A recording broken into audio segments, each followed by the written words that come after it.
الحمد لله نحمده ونستعينه ونستغفره ونعوذ بالله من شرور أنفسنا ومن سيئات أعمالنا من يهده الله فلا مضل له ومن يضلل فلا هادي له وأشهد أن لا إله إلا الله وحده لا شريك له وأشهد أن محمدا عبده ورسوله أما بعد فإن خير الحديث كتاب الله وخير الهدي هدي محمد صلى الله عليه وسلم وشر الأمور محدثاتها وكل محدثة بدعة وكل بدعة ضلالة وكل ضلالة في النار. قال الله تعالى: لن ينال الله لحومها ولا دماؤها ولكن يناله التقوى منكم. محترم حاضرین صلاۃ عید، بزرگان دین، نوجوانان ملت اور خواتین اسلام، آج کا دن سال بھر کے ایام میں سب سے بڑا اور عظیم الشان دن ہے. اسلام نے اس دن کو بڑی اہمیت دی ہے. اس دن کا نام یوم النحر ہے، ذبح کا دن، جس دن مسلمان اللہ تعالیٰ کی خاطر، اللہ کی رضا کے لیے، اس کی خوشنودی کے لیے، اس کا تقرب حاصل کرنے کے لیے اور اپنی توحید کا اعلان کرنے کے لیے، اپنی عبادت کا، اپنی بندگی کا اعلان کرنے کے لیے اور ہمہ اپنے آپ کو اللہ کے حوالے کر دینے کی مثال پیش کر دینے کے لیے آج کے دن مسلمان جانوں کی قربانی دیتے ہیں. اپنے مال کے ذریعے پرورش کیے ہوئے جانوروں کو خرید کر اور شریعت اسلامیہ کے بتائے ہوئے طریقے کے مطابق، ان شرائط کے مطابق اور ان اوصاف کے مطابق ان کو لا کر اسی طریقے سے ذبح کرتے ہیں جس طریقے سے پیارے نبی صلی اللہ علیہ وسلم نے بتلایا. آپ کی سنت تھی، صحابہ اکرام کا طریقہ تھا. میرے عزیزوں، یہ قربانی، یہ ذبح کرنا کسی جانور کو کاٹنا نہیں ہے، بلکہ یہ قربانی ایک بڑی ہی عظیم الشان یادگار ہے. وہ یادگار ابراہیم علیہ السلام کی ہے، جن کو اللہ تعالیٰ نے طرح طرح سے آزمایا. ان کے مال میں، ان کی جان میں، ان کے بچوں میں، ان کی بیوی میں، ان کے ساتھ بڑے بڑے امتحانات گزرے. اور وہ نبی تھے جو اللہ کے چنندہ تھے، اللہ کے خاص نبی تھے، ایسے بزرگوار تھے جن کو اللہ نے خصوصی انعامات سے نوازا، جن کے ڈھیر سارے اوصاف اور خصوصیات بیان کی، اور انہیں واتخذ اللہ ابراہیم خلیلا، ابراہیم علیہ السلام کو اللہ نے اپنا خلیل بنایا. خلیل یہ محبت کا سب سے خاص مقام ہے. اس مقام پر ایک سے زیادہ شخص آ ہی نہیں سکتا، لیکن ابراہیم علیہ السلام کے بعد اگر کوئی اس مقام کو پا سکا تو ہمارے پیارے نبی محمد عربی صلی اللہ علیہ وسلم ہیں، جن کو اللہ تعالیٰ نے ابراہیم علیہ السلام کے بعد اپنا خلیل بنایا. تو یہ خلت کا درجہ ایسے ہی نہیں ملا، بلکہ آپ جانتے ہیں کہ ابراہیم علیہ السلام کو اللہ نے جب آزمایا تو ان کے بیٹے کی قربانی، اکلوتا بیٹا جو بڑی دعاؤں کے بعد، بڑے انتظار کے بعد اور عمر کے آخری مراحل میں ملا تھا، اس کو بھی اللہ تعالیٰ نے آزمانے کے لیے، اپنی راہ میں قربان کرنے کے لیے جب کہا تو ابراہیم علیہ السلام بلا جھجک کے، بغیر پس و پیش کے، بغیر کسی سوچ وچار کے فوراً تیار ہو گئے. لمبا واقعہ ہے، مقصود یہ ہے کہ اہل ایمان، اہل اسلام اس واقعے کو یاد کر کے اپنے ایمان کا جائزہ لیتے ہیں اور اپنے آپ کو ابراہیم علیہ السلام کی سنت پر چلتے ہوئے، جیسا کہ اللہ رب العالمین نے حکم دیا ثم اوحینا الیک ان اتبع ملت ابراہیم حنیفا، کہ اے نبی ہم نے پھر آپ کی طرف وحی کی، آپ کو یہ حکم دیا کہ ابراہیم علیہ السلام کی ملت حنیفیت کی اتباع کرو. ملت حنیفی کیا ہے؟ حنیف کسے کہتے ہیں؟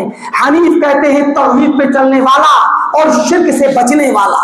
شرک سے ہٹ کر کے سیدھے راستے پر چلنے والا. اور ابراہیم علیہ السلام کی خصوصیت تھی کہ ابراہیم علیہ السلام صرف توحید پر چلنے والے نہیں تھے بلکہ شرک کی مخالفت کرنے والے تھے, شرک سے دور رہنے والے تھے.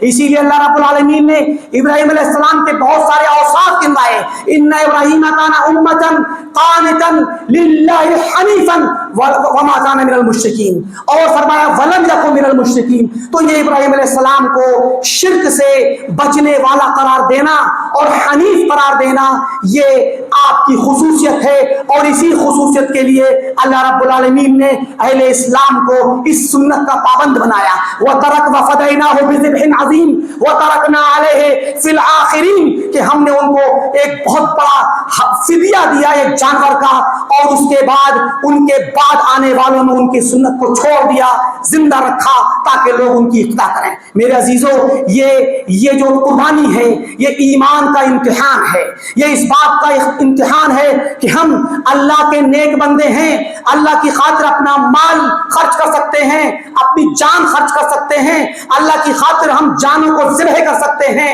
اور جیسا کہ میں نے قرآن کی آیت پڑھی, لن ینال اللہ لحومها, اللہ تعالیٰ کو ان جانوروں کا گوشت نہیں پہنچتا, نہ ہی ان کا خون پہنچتا ہے, لیکن ولکن ینالہ التقوی منکم, ہمارے دلوں کا تقوی, ہمارے دلوں کی پرہیزگاری, ہمارے دلوں کی للہیت اللہ کو پہنچتی ہے. لہٰذا یہ عید قربان ہمیں اخلاص کی دعوت دیتی ہے, توحید کی دعوت دیتی ہے, شرک سے بچنے کی دعوت دیتی ہے, تقوی کی دعوت دیتی ہے. اس بات کا پیغام ہے کہ ہماری زندگی, ہمارا اٹھنا بیٹھنا, قل ان صلاتی ونسکی ومحیای ومماتی للہ رب العالمین, کہہ دو کہ میری صلاۃ, میری قربانی, میری زندگی, میری موت سب اللہ رب العالمین کے لیے ہے. یہ ہے ایمان کا جذبہ.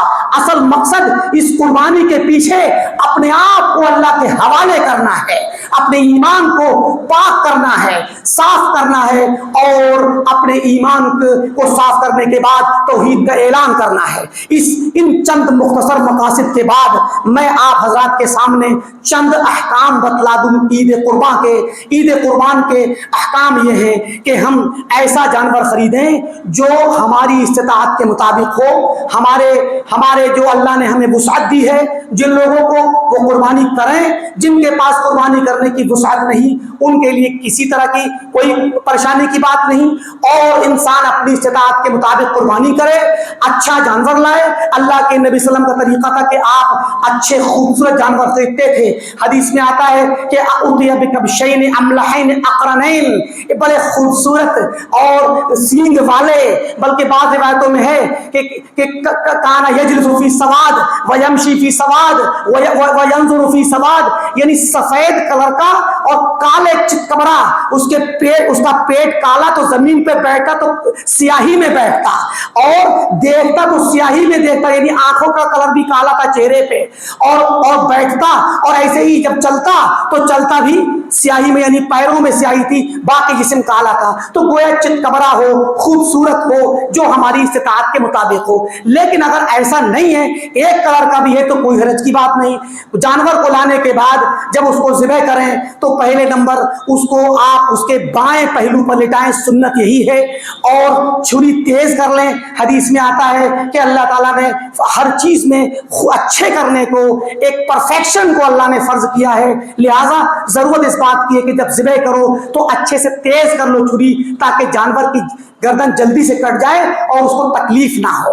اور اسی طریقے سے اس پر اپنا گھٹنا رکھنا, اس کے پیر باندھ کر کے اس کے پیروں پہ گردن کے پاس اپنے گھٹنے کو رکھنا, اور اس کو قبلے کی طرف کو اس کا چہرہ کرنا, یہ سنت کا طریقہ ہے. لیکن یہ مستحبات ہیں. کسی شخص نے لٹایا قبلے کی طرف, اور اگر وہ پلٹ گیا کسی طرف کو مڑ گیا تھوڑا سا جھٹپٹانے کی وجہ سے, کوئی حرج کی بات نہیں. کوئی بھول گیا, اس نے بائیں طرف پلٹا کر کے اس کو داہنی طرف کر کے قبلے سے ہٹا کر کے ذبح کر دیا, کوئی حرج کی بات نہیں. لہذا لیکن سنت کا جو اکمل طریقہ ہے وہ یہی ہے.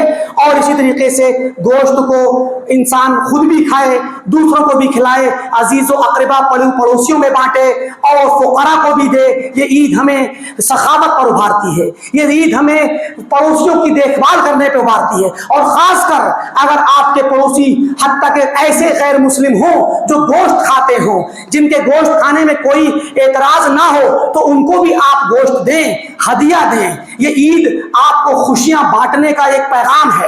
صحابہ اکرام کا طریقہ تھا اور سلف کا طریقہ تھا کہ وہ ایسے موقع پہ اپنے پڑوسیوں کو, غیر مسلم پڑوسیوں کو بھی دیا کرتے تھے. لہذا یہ محبت کا پیغام ہے, یہ الفت کا پیغام ہے, سماج کے اندر خوشیاں بانٹنے کا پیغام ہے اور مسلمانوں کی طرف سے ایک سخاوت کرنے کا پیغام ہے.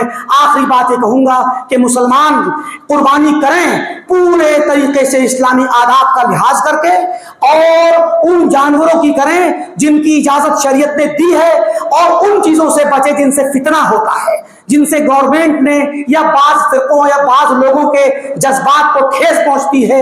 ایسی چیزوں سے بچنا چاہیے, کیونکہ شریعت نے آپ پر ایک جانور فرض نہیں کیا, آپ کو آپشن دیے ہیں. لہذا آپ ان آپشن کے اعتبار سے قربانی کریں اور سماج میں محبت کا پیغام پھیلائیں. دوسروں کو بھی آپ قربانی کا گوشت دیں تاکہ لوگ آپ سے خوش ہوں. خاص کر آپ کے پڑوسی قریبی ہوں, رشتہ دار ہوں, یا پڑوسی چاہے قربت دار ہو, قرابت دار ہو, یا ویسے ہی کوئی پڑوسی ہو, حتیٰ کہ دور کا پڑوسی ہو, جاننے والا ہو, اس کو بھی دیں خصوصی طور پر تالیف قلب کے طور پہ, تاکہ لوگوں کا دل آپ کی طرف متوجہ ہو, اسلام کے لیے نرم ہو اور اسلام کی خوبیوں کو جانیں. اور ان سب کے ساتھ ساتھ ہم یہ پیغام دیں کہ یہ جو کام ہے یہ تنہا خالق کائنات کی رضامندی کے لیے ہے. اس خالق کائنات جس نے ہمیں سب کو پیدا کیا ہے, اسی کا پیغام ہے, اسی کا ایمان ہے, اسی کا اسلام ہے, اسی کا دین ہے, اسی کی زمین و آسمان ہے, اور اسی کے پاس جانا ہے. اللہ رب العالمین سے دعا ہے کہ اللہ تعالی ہم تمام کو سنت کے مطابق اپنے کام انجام دینے کی توفیق دے. اللہ تعالی ہماری عبادات کو قبول فرمائے. اللہ تعالی ہم جب تک دنیا میں رہیں اسلام پر قائم و دائم رہیں, یا ہمارا خاتمہ ہو تو توحید و سنت پر ہو. وآخر دعوانا الحمدللہ رب العالمین, والسلام علیکم ورحمۃ اللہ وبرکاتہ.